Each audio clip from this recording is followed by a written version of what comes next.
શક્તિસિંહ ગોહિલ જેને શરૂઆતમાં કહ્યું હતું કે બાપુ બર્થડેના દિવસે રિટર્ન ગિફ્ટ આપશે, હવે શક્તિસિંહ ગોહિલ કહી રહ્યા છે કે બાપુ પીઢ નેતા છે અને બાપુને મનાવવાના પ્રયાસ થશે, નક્કી કરશે હાઈકમાન્ડ।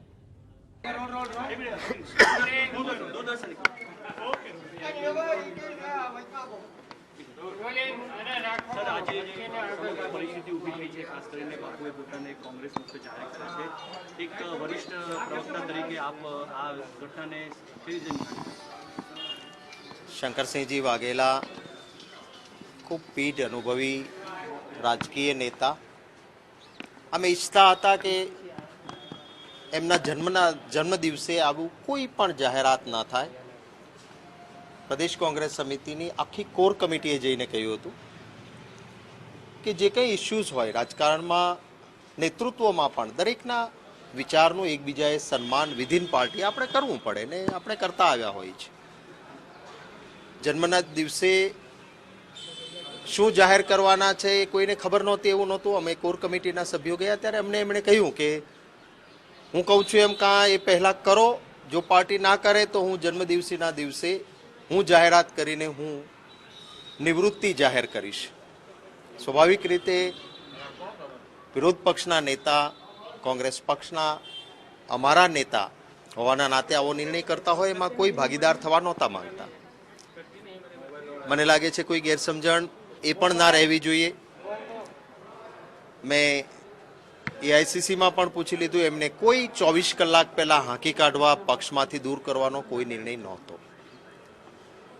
હું માનું છું કે ગુજરાતની જનતા આખરે બધું જ જોતી હોય છે। પબ્લિક હૈ, સબ જાનતી હૈ।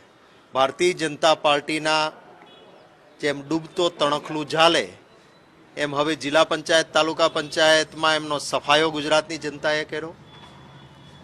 ગુજરાતમાં ભાજપની સરકાર બને એવા એંધાણ નથી રહ્યા ત્યારે કોંગ્રેસ તોડે એના માટે જે કરવું હોય તે કરો। કોંગ્રેસને તોડવાથી અમે જીતી જઈશું એવું ભારતીય જનતા પાર્ટીને વિશ્વાસ હોય તો એ હું માનું છું કે દિવા સ્વપ્ન જેવું છે। જનતા આખરે આવી કોઈ પણ હથગંડા ક્યાંય ભારતીય જનતા પાર્ટી કરશે તો કોંગ્રેસને આશીર્વાદ વધારે બળવત્તર ગુજરાતની જનતાના બનીને મળશે।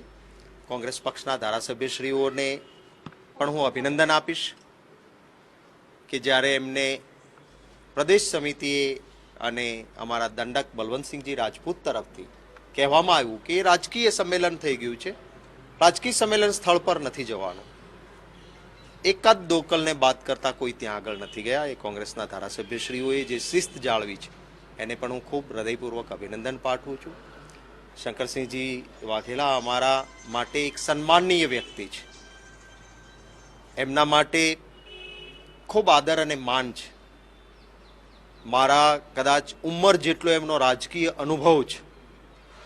કયા સંજોગો, કેવા કારણો અને કઈ મજબૂરી મેં બાપુ પાસે જાણવાનો પણ પ્રયત્ન કર્યો તો અંગત રીતે પણ, પરંતુ એમણે પણ મને સંતોષ નથી થઈ શક્યો। હું આશા રાખું આવતા દિવસોમાં જે કંઈ એમની 77 વર્ષની ઉંમર પછીની એમની જે પ્રતિષ્ઠા, એમનું જે કંઈ છે એમાં આજે એમણે જે કેટલીક કોંગ્રેસ પક્ષના નેતૃત્વ માટે પણ ખૂબ સકારાત્મક વાત કરી છે, સાચી વાત કરી છે।